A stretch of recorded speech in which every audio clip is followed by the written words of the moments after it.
ಒಳ ಮೀಸಲಾತಿಗಾಗಿ ಇಂದಿನಿಂದ ಮನೆ ಮನೆ ಗಣತಿ ಆರಂಭ. ಒಟ್ಟು 3 ಹಂತದಲ್ಲಿ ನಡೆಯಲಿದೆ ಸರ್ವೆ. ವಿಧಾನಸೌಧದಲ್ಲಿ ಸಿಎಂ ಸಿದ್ದರಾಮಯ್ಯ ಹೇಳಿಕೆ. ಈಗಾಗಲೇ ಪ್ರೆಸ್ ಮೀಟ್ ಮಾಡಿ ಮನೆ ಮನೆ ಸರ್ವೆ ಬಗ್ಗೆ ಮಾಹಿತಿಯನ್ನ ಕೊಟ್ಟಿದ್ದಾರೆ. ನ್ಯಾಯಮೂರ್ತಿ ನಿವೃತ್ತ ನ್ಯಾಯಮೂರ್ತಿ ನಾಗಮೋಹನ್ ದಾಸ್ ಅಧ್ಯಕ್ಷತೆಯಲ್ಲಿ ರಚನೆಯಾಗಿದೆ ಒಂದು ಟೀಮ್. ಸಮೀಕ್ಷೆಯನ್ನ ನಡೆಸುತ್ತಾರೆ ಆ ಟೀಮ್.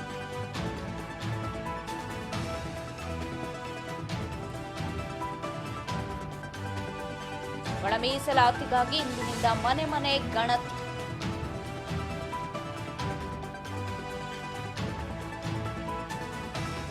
ಒಟ್ಟು 3 ಹಂತದಲ್ಲಿ ನಡೆಯಲಿದೆ ಸರ್ವೆ. ಒಂದು ಮನೆ ಮನೆಗೆ ಹೋಗಿ ಸರ್ವೆ ಮಾಡೋದು, ಇನ್ನೊಂದು ಮತಗಟ್ಟೆಯ ಒಂದು ಸರ್ವೆ, ಮತಗಟ್ಟೆಯ ಮುಖಾಂತರ ಮಾಡುವಂತಹ ಒಂದು ಸರ್ವೆ, ಇನ್ನೊಂದು ಮೊಬೈಲ್ ಆಪ್ ಮೂಲಕ ಮಾಡುವಂತಹ ಸರ್ವೆ. ಒಟ್ಟು 3 ಹಂತದಲ್ಲಿ ಸರ್ವೆಯನ್ನ ಮಾಡೋದಿಕ್ಕೆ ತೀರ್ಮಾನವನ್ನ ಮಾಡಿದ್ದು.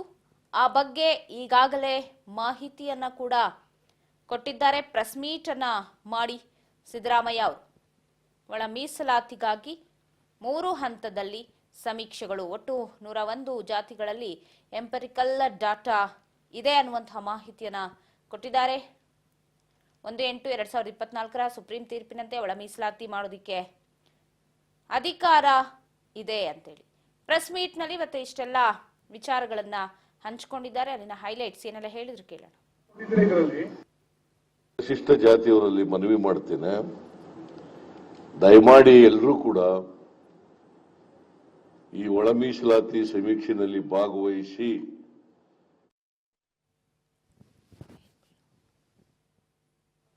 ಮತ್ತಷ್ಟು ಅಪ್ಡೇಟ್ಸ್ ಕೊಡ್ತಾರೆ ಪ್ರತಿನಿಧಿ ಬಸವರಾಜ್ ಫೋನ್ ಸಂಪರ್ಕದಲ್ಲಿದ್ದಾರೆ. ಬಸವರಾಜ್, ಇವತ್ತು ಮೀಸಲಾತಿ ವಿಚಾರದ ಕುರಿತು ಸಿಎಂ ಸಿದ್ದರಾಮಯ್ಯನವರು ಪ್ರೆಸ್ ಮೀಟ್ ಅನ್ನ ಮಾಡಿ ಆ ಗಣತಿ ಯಾವ ರೀತಿಯಾಗಿ ಇರತ್ತೆ, ಏನು ಎತ್ತ ಅನ್ನೋದನ್ನ ತಿಳಿಸಿದ್ರು. ಅದರ ಹೈಲೈಟ್ ತಿಳಿಸಿ ಬಸವರಾಜ್.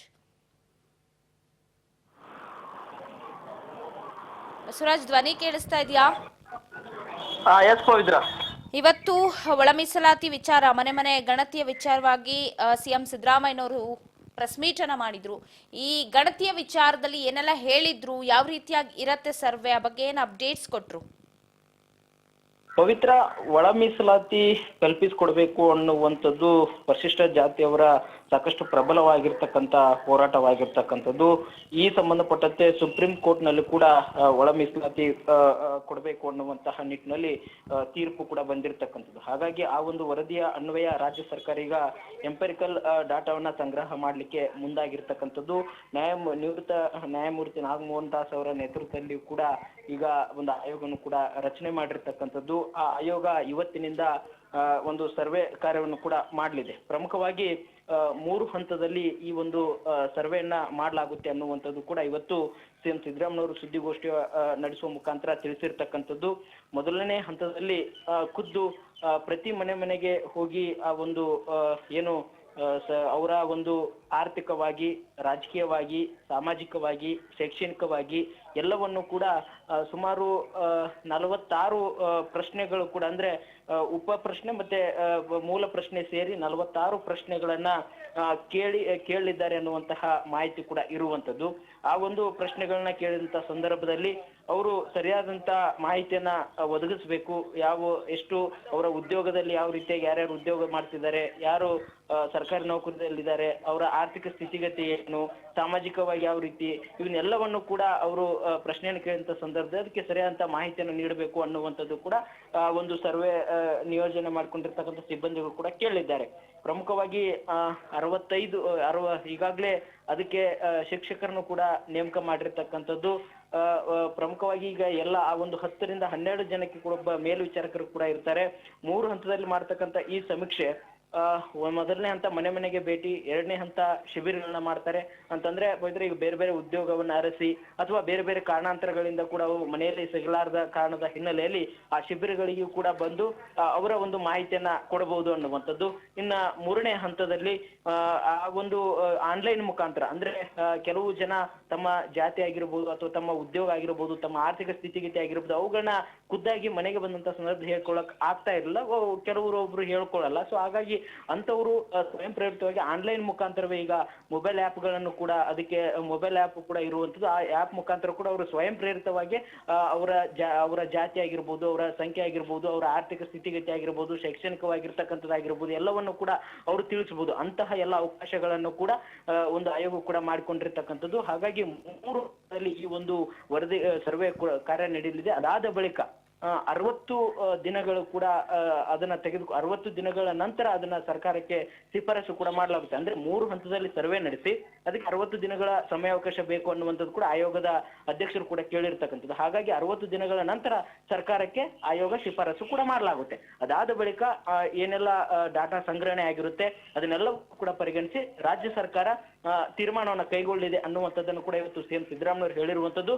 ಪ್ರಮುಖವಾಗಿ ಪವಿತ್ರ ಈ ಒಂದು ಡಾಟಾ ರೀತಿ ಗೊಂದಲ ಇರಬಾರ್ದು, ಎಲ್ಲ ಒಂದು ಸಂಘಟನೆಗಳು ಕೂಡ ಸಹಕಾರ ಕೊಡಬೇಕು, ಮತ್ತೆ ಪ್ರತಿ ಮನೆಗೆ ಹೋದಂತ ಸಂದರ್ಭದಲ್ಲಿ ಇದು ಸರಿಯಾದ ಮಾಹಿತಿಯನ್ನ ಕಲೆ ಹಾಕ್ಬೇಕು ಅನ್ನುವಂತ. ಯಾಕಂತಂದ್ರೆ ಈಗ ನಾವು ಜಾತಿಗಣತಿ ವಿಚಾರಕ್ಕೆ ಸಂಬಂಧಪಟ್ಟಂತೆ ನಾವು ನೋಡಿದೀವಿ, ವೈಜ್ಞಾನಿಕವಾಗಿಲ್ಲ, ಸರಿಯಾಗಿಲ್ಲ, ಮನೆಗೆ ಭೇಟಿ ಕೊಟ್ಟಿಲ್ಲ, ಇದು ಆಧುನಿಕ ತಂತ್ರಜ್ಞಾನ ಬಳಸಿಲ್ಲ, ಇವೆಲ್ಲವೂ ಕೂಡ ಆರೋಪಗಳಿದಾವೆ. ಹಾಗಾಗಿ ಈ ಒಂದು ವರದಿಯನ್ನು ಸಿದ್ಧಪಡಿಸುವಂತ ಸಂದರ್ಭದಲ್ಲಿ ಯಾವುದೇ ರೀತಿ ಆರೋಪಗಳು ಇರಬಾರ್ದು, ವೈಜ್ಞಾನಿಕವಾಗಿರಬೇಕು, ಮನೆಗೆ ಖುದ್ದಾಗಿ ಹೋಗಬೇಕು, ಅಥವಾ ಸ್ವಯಂ ಪ್ರೇರಿತ ಅವರು ಕೂಡ ಅದಕ್ಕೆ ಸಹಾಯವಾಣಿ ಕೂಡ ಈಗಾಗಲೇ ಸಮಾಜ ಕಲ್ಯಾಣ ಇಲಾಖೆಯಿಂದ ಕೂಡ ಬಿಡುಗಡೆ ಮಾಡಿರ್ತಕ್ಕಂಥದ್ದು. ಆ ಸಹಾಯವಾಣಿಗೆ ಅವರೇ ಕೂಡ ಅವರು ಖುದ್ದಾಗಿ ಅವರ ಮಾಹಿತಿಯನ್ನ ಕೊಡಬಹುದು ಅನ್ನುವಂತ ಅವಕಾಶವನ್ನು ಕೂಡ ಇದರಲ್ಲಿ ಪ್ರಮುಖವಾಗಿ ಇಟ್ಟಿರ್ತಕ್ಕಂಥದ್ದು. ಹಾಗಾಗಿ ಯಾವುದೇ ರೀತಿ ಗೊಂದಲ ಇರಬಾರ್ದು, ಸ್ಪಷ್ಟವಾಗಿ ಈ ಒಂದು ವರದಿ ಸಿದ್ಧಪಡಿಸಬೇಕು ಅನ್ನುವಂಥದ್ದು ಈಗಾಗಲೇ ಸಿಎಂ ಸಿದ್ದರಾಮಯ್ಯ ಖಡಕ್ ಆಗಿರ್ತಕ್ಕಂಥ ಸೂಚನೆ ಕೂಡ ಕೊಟ್ಟಿರ್ತಕ್ಕಂಥದ್ದು. ಈ ಒಂದು ಹಿನ್ನೆಲೆಯಲ್ಲಿ ಪ್ರತಿಯೊಬ್ಬರು ಕೂಡ ಏನು ಪರಿಶಿಷ್ಟ ಜಾತಿಯವರಿಗೆ ಒಂದು ವಿಶೇಷವಾಗಿರ್ತಕ್ಕಂಥ ಈ ಸಮೀಕ್ಷೆ ಇರುವಂತದ್ದು, ಅವರು ಪ್ರತಿಯೊಬ್ಬರು ಕೂಡ ಅವರು ಮಾಹಿತಿಯನ್ನ ಕೊಡಬೇಕು ಅನ್ನುವಂಥದ್ದು ಈಗ ಸಿಎಂ ಸಿದ್ದರಾಮಯ್ಯ ಆ ಒಂದು ಸಮುದಾಯಕ್ಕೆ ಒಂದು ಮನವಿ ಕೂಡ ಮಾಡಿಕೊಂಡಿರ್ತಕ್ಕಂಥದ್ದು.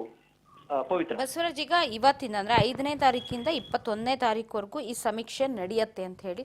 ಸೊ 21ಕ್ಕೆ ಈ ಡಾಟಾನೆಲ್ಲ ಕಲೆಕ್ಟ್ ಮಾಡಿದ ನಂತರ ಅದನ್ನ ಯಾವ ರೀತಿಯಾಗಿ ಅವರೇಜ್ ಮಾಡ್ತಾರೆ, ಅದು ಯಾವಾಗ ಪ್ರಸ್ತುತ ಪಡಿಸ್ತಾರೆ, ಒಳ ಮೀಸಲಾತಿ ಆಗಿರ್ಬೋದು, ಅವ್ರಿಗೆ ಯಾರು ಹಿಂದುಳಿದವರು, ಯಾರಿಗೆ ಮೂಲಭೂತ ಸೌಕರ್ಯಗಳ ಕೊರತೆ ಇದೆ, ಇದನ್ನೆಲ್ಲ ಯಾವ ರೀತಿಯಾಗಿ ಲೆಕ್ಕಾಚಾರ ಹಾಕಬಹುದು ಅಂತ?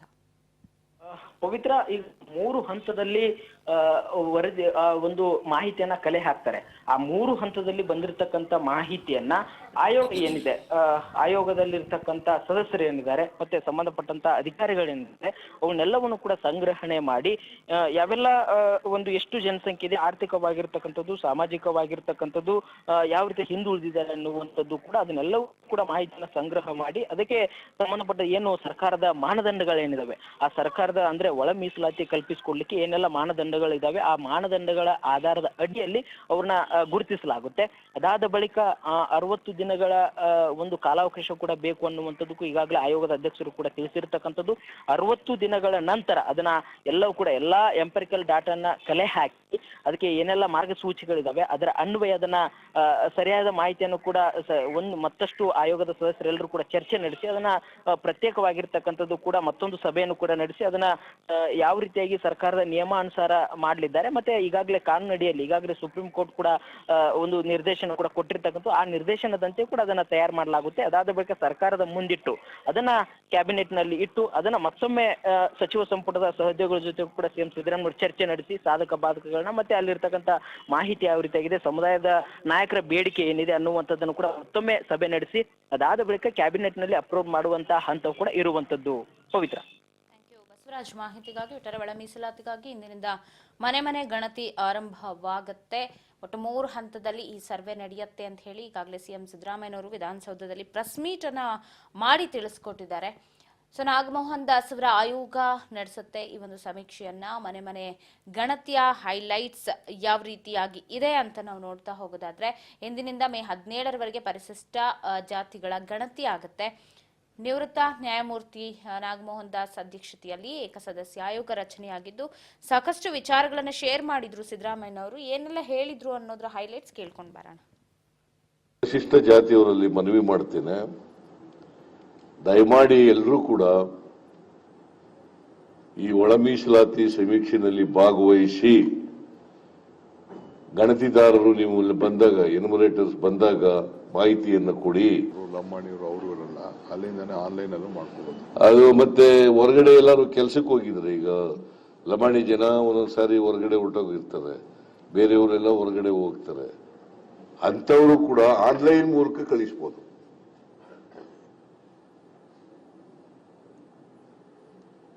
ಯಾರಿದ್ರೆ ಶಿಬಿರದಲ್ಲಾರು ಬಂದು ಹೇಳ್ಬೋದು, ಇಲ್ಲದೆ ಹೋದ್ರೆ ಆನ್ಲೈನ್ ಮೂಲಕನಾರು ಕೊಡಬಹುದು.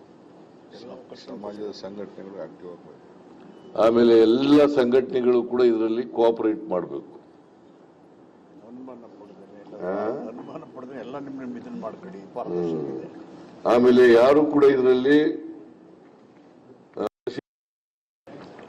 813 94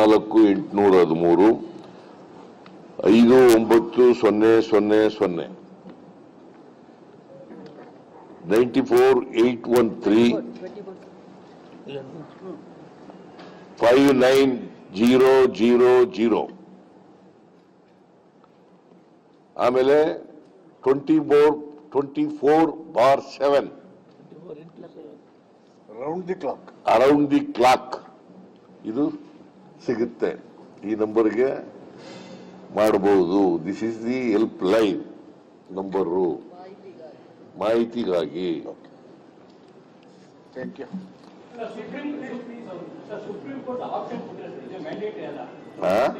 ಮ್ಯಾಂಡೇಟರಿ ಅವ್ರು ಏನ್ ಹೇಳಿದ್ದಾರೆ ಅಲ್ಲಿ ಸುಪ್ರೀಂ ಕೋರ್ಟ್ ನಲ್ಲಿ ಎಂಪೆರಿಕಲ್ ಡಾಟಾ ಮಾಡಬೇಕು ಅಂತ ಹೇಳಿದ್ದಾರೆ ಸುಪ್ರೀಂ ಕೋರ್ಟ್ ಡಿಸಿಷನ್ ನಲ್ಲಿ. ಮ್ಯಾಂಡೇಟರಿ ಎಲ್ಲ ಸ್ಟೇಟಿಗೆ ಬಿಟ್ಟಿದ್ದಾರೆ.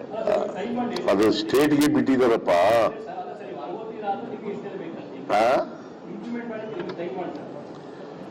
ಟೈಮ್ 60 ದಿನ ಕೊಟ್ಟಿದೀವಿ.